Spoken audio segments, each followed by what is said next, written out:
One half of all working Americans admit to having back pain symptoms each year.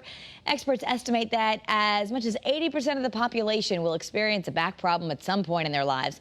Fortunately, though, Orthopedic Associates of Hartford has now welcomed an outstanding spine specialist to their team. Dr. Heeren Makanji is here, and he's joining us to answer all of your questions out there in Facebook land, because I know most people certainly have experienced back pain. So thank you for being with us, Doctor. No, thank you so much for having me. So what are the common kinds of back pain? I think most people just associate all as back pain. So I think, most people develop back pain typically as they get older, and that's kind of just the normal wear and tear that we see in the back. And then obviously with that comes the normal back strains from lifting incorrectly and trying to do a little bit too much around the house. That's probably the most common type of back pain we see. Yeah. But there are other things that can happen in the back over time, things like instability, meaning the bones are moving in a way that they're not supposed to. Things like spinal stenosis, where there's narrowing around the nerves in the spinal canal. And so I would say, while all back pain starts in the back, it's not all created equally. And I think that's where a spine specialist can help kind of parse out, what is just normal run-of-the-mill back pain and what is something that's a little bit more involved. And often people might be thinking, oh, I'm just going to ignore this back pain because I don't want surgery. And you want people to know a lot of times people don't need surgery. There are many other options. I would say, on average, 80 to 85% of the people I see don't need surgery for their back or their neck pain. And that's because there's a lot of things, technology has come a long way. There's a lot of other strategies to try to alleviate the pain. So from basics like physical therapy and different types of anti-inflammatory medications, to even things like injections and localizing injections to different parts of the back to see if we can get some pain relief. So, I encourage people, if they're having back symptoms, don't be afraid. It doesn't mean that you necessarily need surgery, but there are things out there that can potentially help you and that are not too invasive. When should someone definitely see a doctor? Yeah, so situations where you're having consistent shooting pain that goes into the butt or down the legs, kind of your typical sciatica type symptoms. If you start developing numbness, difficulty ambulating, weakness in the legs, and what I mean by weakness is, the foot won't lift up, or you can't get your, you can't stand on your tippy toes, or your foot is hitting the ground when you try to walk. And then more serious situations, if you start developing bowel or bladder dysfunction, all those are kind of emergent reasons to see somebody quickly. Because those are things that imply that the nerves in the lower spine are being compressed. And when you're dealing with nerve symptoms, you want to address them sooner rather than later to allow them the greatest chance of recovery. And one of the things that you have there is on-site physical therapists who are skilled in what you need to do for the spine. Yeah, exactly. And I think physical therapy is one of the mainstay treatments for spine pathology. If we look at kind of the literature on what works for back and neck problems, there's a lot of things out there that people try, a lot of gimmicks, but I would tell you physical therapy is one of the most well-studied things, and it does make a difference for a lot of people. Having them on site helps us because I get to communicate with them directly about what I want for each patient. If there's a special situation where I think a certain exercise may or may not help, I can communicate that with them. And coming back the other way, if they have any concerns, if someone is not making progress or they're worried about a certain symptom, they can get in touch with me very quickly. So it definitely gives us a big advantage from that perspective. Just going to take a moment to acknowledge some folks from the feed. And we're hearing someone says, what's better for ibuprofen? What's that better for back pain, ibuprofen or Tylenol? Others are saying that their back pain started after they maybe broke an ankle and weren't walking right. I'm sure that could cause some things like getting out of alignment. But do you have an opinion on the Tylenol or ibuprofen? I would probably take the Advil. Absolutely. Absolutely. I think an anti-inflammatory like ibuprofen works a lot better than Tylenol. Now, unfortunately, there are some people who can't take ibuprofen, Advil, naproxen. And that's because, if they have stomach issues or they're already on a blood thinner, that restricts them a little bit. But if you have the choice, ibuprofen is going to win 10 times out of 10. In terms of the ankle, certainly mechanics, again, gait mechanics are a big contributor to the back problems. And so certainly if you're walking differently than you're used to, the rest of your body is going to feel it. But that's one of those things that the physical therapist can work on. They can do gait analysis, they can watch you walk, and they can see if you're making compensations that may be contributing to back pain. And what about just even more holistic measures of diet and exercise? Can that help back pain? I've heard with those who have chronic back pain, making sure you're getting enough magnesium, even supplementing can help.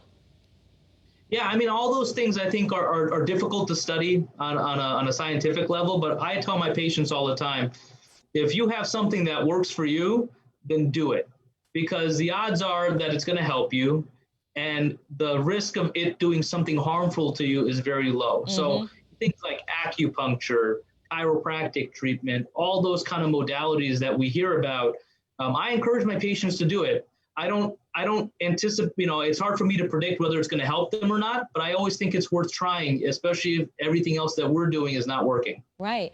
And if you do need surgery, and again, if people are just joining the feed, you often say, the vast majority of people you treat don't need surgery. But a big innovation has been robotic surgery, which makes it safer and I assume a faster recovery too. Yeah, I mean, I think there's two big things that have happened in spine surgery over the last decade that have changed the way we do things. First thing is robotics. We're able to get a CAT scan of your spine beforehand, integrated into a robot software that can help direct where we need to put certain instrumentation. And so once we get into a workflow that works, it actually moves very quickly. And also the other part of it is it's safety, because you can put the screws in accurately in the place that you want to put them, because the robot is guiding you based on a CAT scan.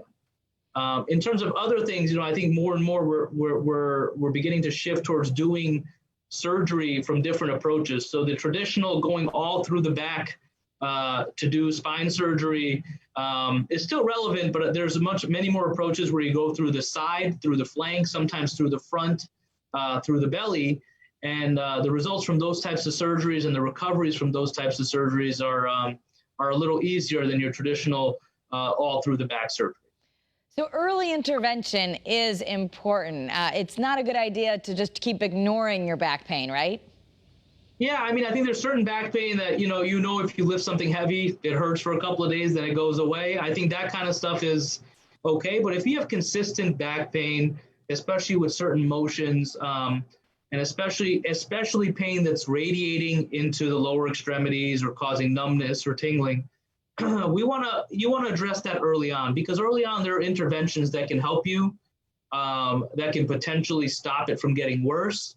The worst situation for me is seeing a patient who has had several months of weakness in the legs, and at that point we try to do the best we can surgically, but even with a great surgery, sometimes the damage is done. And how do we? Oh, no, it makes sense to really be paying attention. Too often we're so busy and people just put it off. But how do you prevent injuring your back? Because there are things that we probably do that we shouldn't do.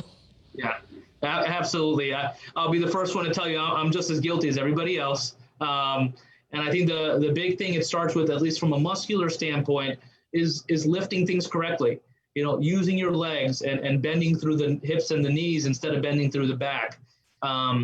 It's not the times when you're prepared to lift something heavy that you injure your back. It's when you're unprepared. It's when you think something is only 10 pounds and it winds up being 20 pounds and your back is not ready to handle that. That's when I see most of my acute back injuries. So I think just being smart about how you use your back and trying to use your legs as much as possible. And we want everyone to know that you have a lot of, if you're listening to this going, gosh, I do need to see someone, and you can at least get that expert opinion like yourself, who's a spine specialist, to see if this is something you can manage on your own or if you need some help. But you've got convenient locations in Hartford, Glastonbury, Farmington, and now a brand new office in Enfield as well. Yeah, we're kind of all over the area, and I think Enfield is going to be very accessible to a lot of people who right now have to drive 20, 25 minutes. So we have offices all over the greater Hartford area.